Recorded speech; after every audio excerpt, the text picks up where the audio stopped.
Hello and welcome to the Destiny Community Podcast number 83. Too bad we don't have anything really to talk about today, right? Holtz is out playing a Magic tournament in Vegas right now. He's got $1 million on the line. Wish him the best on that one. This is the one hosted by Ninja. The Ninja Magic. Ninja's also making yeah. You know, I've heard that name. Is that what he's famous for? Is that what's going on over there? Yes. Yeah. Got it. I heard that he's in the final, the final rounds. Like he's at the final table. Yeah. I don't believe that the whole bit fell apart right there for me. This week we have Lulu. Hello, Lulu. Hello. How you doing? I'm doing pretty well. Awesome. You're a streamer, obviously, in the Destiny community, and Pope is going to he's going to be handling the interview.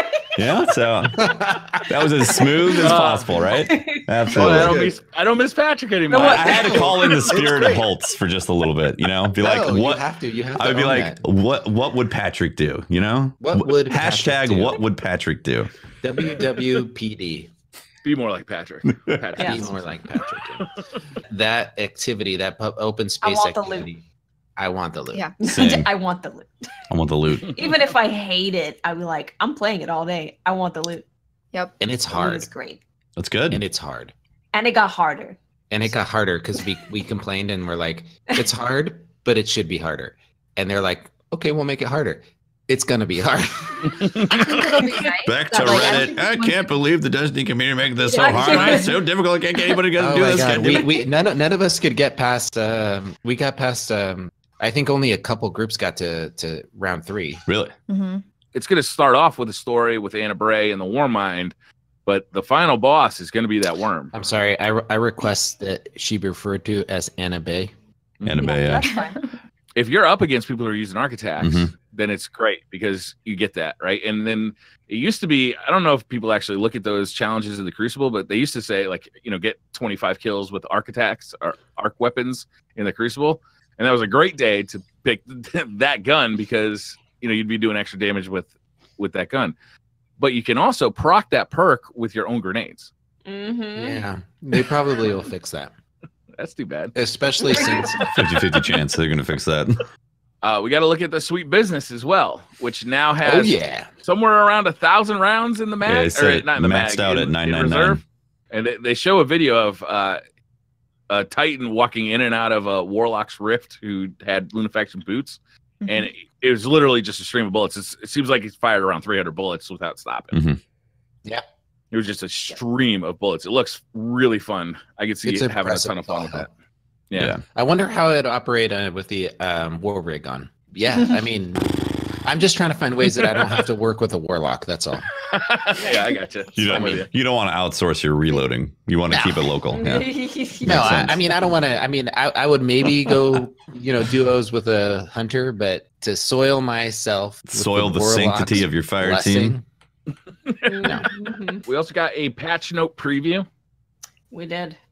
These were pretty interesting. One of them made me shout for joy. Oh yeah, which one on was the list is as a short-term solution. I love that they say a short-term solution. Yeah. What? Vault space has been increased from 200 to 300 items. Just like that. Boom. Boosh. Yeah. 50% increase in size. We thought we were getting a 50 slot increase because that's what they had mentioned before. They doubled the size of the increase we're getting, and we know that in September we're getting a new system that will help with this situation as well. It's just no fun trying to manage vault space. No. Like, even with third-party tools like DIM or whatever other Ishtar Commander, whatever else you're using, it just sucks. 100 spots in the vault is a good start, but in September I want to hear what's the next step, because the vault, like the whole system of the vault, doesn't really cut it for this game. If we had 300 spaces for armor and weapons exclusively, I think it would be okay. And then if they put it, if they put in the rules and regulations to have all shaders, regardless, have a spot, no matter what, in your shader inventory. Like you never have to manage shaders ever, because that would be amazing. Right. You shouldn't have to delete shaders to be able to make space for stuff and all that. Like it should just be organized right away. And the exact same thing for mods. You should never have to go and like swap mods in and out, so you can then go convert them into a legendary at the gunsmith and back and forth. They should all just be, here is all the potential mod slots that you need, and they all there stack. Should be a relevant to the conversation we're having is the multi-emote wheel is coming. You can now configure all 4 emote options with player selected emotes, and the entire emote collection is now always available to you for convenient swapping. Items in the emote collection have been removed from the vault as it's no longer needed. Thank God. There we go. Yeah. I want selfie and dance, because I like to dance on the flag when I'm capturing, and I can't do selfie on the flag. I lose my whole stuff. I can't do that. Exactly. That could make some awesome pictures, though, Watts, if you did do selfie on the flag. Just like a Titan bearing down behind you. Yeah. Weekly lockouts for raid and raid lair rewards are now class-based. This is huge. There we go. This is a big change. This is very big. There's going to be a lot of Russell Jimmies over this one. My Jimmy's a little rusty. Yeah? Do you, Well, do you have multiple hunters? Russell's your Jimmy's, Watts. I have 2 hunters. Ooh. Yeah. Rip the other hunter. Well, so the reason that I had 2 hunters initially was because I like playing hunter the most. And I was like, well, if I can get some stuff fast, then that's going to be great. And then I just never wanted to make a Titan. Just to explain what this is, real quick. I just don't have a Titan.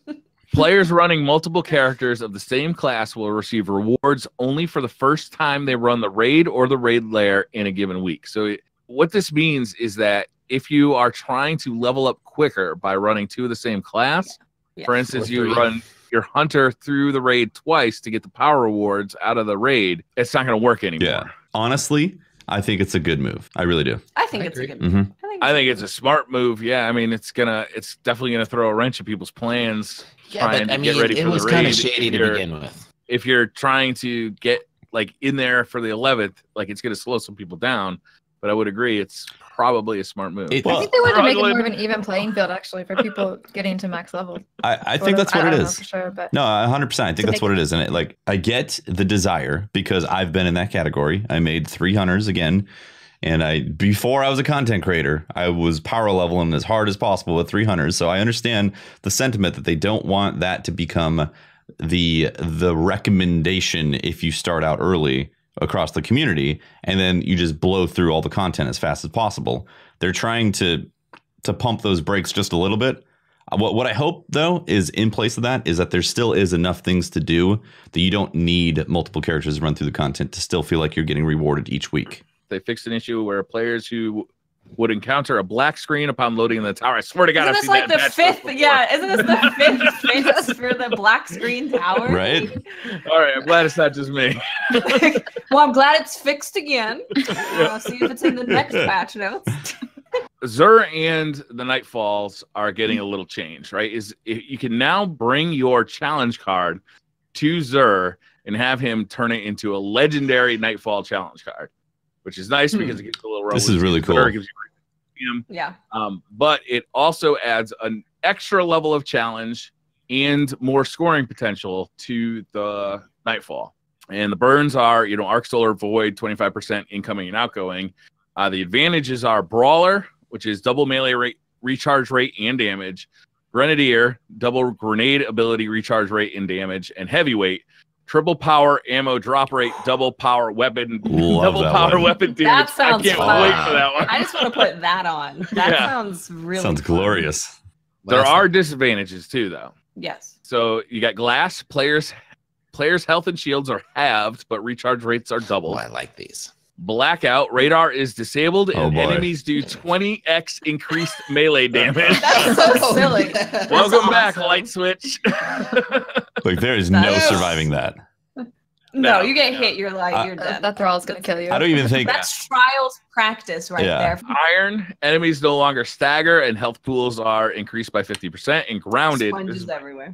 My least favorite. Grounded players take 5x damage while airborne. Those are the burns and challenges for the heroic strikes. So the heroic strike playlist. This is for the Nightfall now. Extinguish, return the fire team to orbit on a wipe. Famine, ammo drops reduced by 50%. No, not in Destiny 2. Are you crazy? Isn't that already what's on?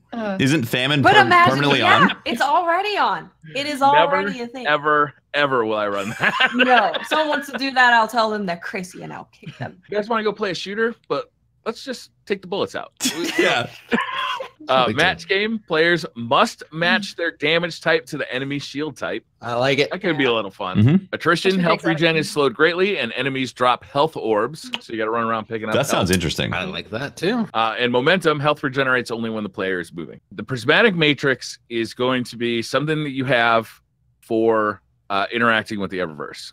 And it's got 10 slots in it, right? And each week there are going to be 12 items available in the matrix, and they're going to rotate in and out every 12 items. Was it 12? Sorry. I thought it was 10. Yeah. It says 10. It said at release, the Prismatic Matrix will feature 10 Eververse items from Season 3 each week. Okay. Sorry, 10. So or is it 12? It's 10. Every week, you will get one charge for the Prismatic. Okay, I'm done. No, come on, Brian.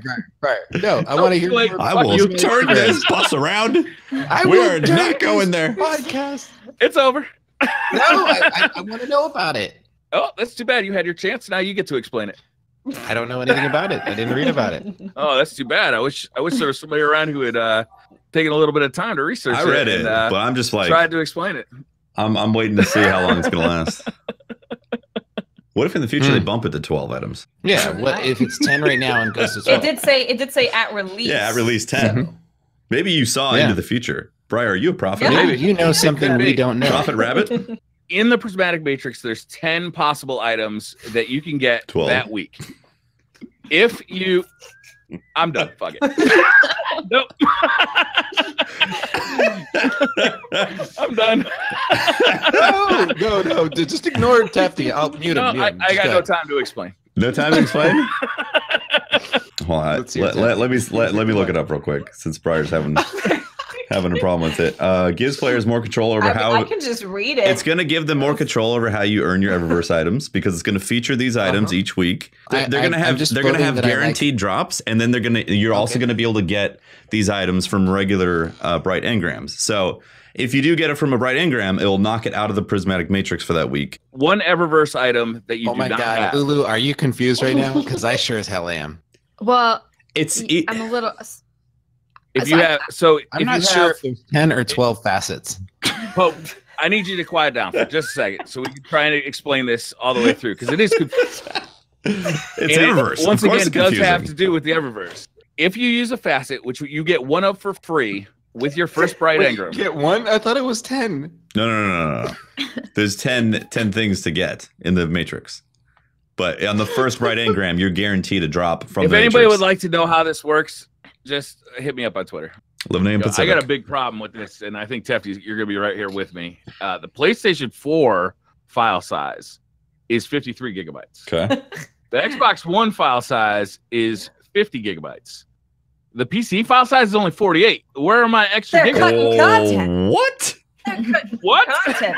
Wow. Obviously, it just means PS4 is the best. Where are my gigabytes? I thought I had high-resolution texture maps for days. This is it. I am outraged. I'll tell you. Do they just have better compression logarithms for the PC? Is that what it is? I don't know. I demand answers. Are those packets packed even tighter on PC? Is that what's happening? I think that's it gets worse. It gets worse because the Xbox One, you need 50 gigabytes for your download, but on PC you need 68 gigabytes for your download. You need more space for less. Why can't it be 69? Unbelievable.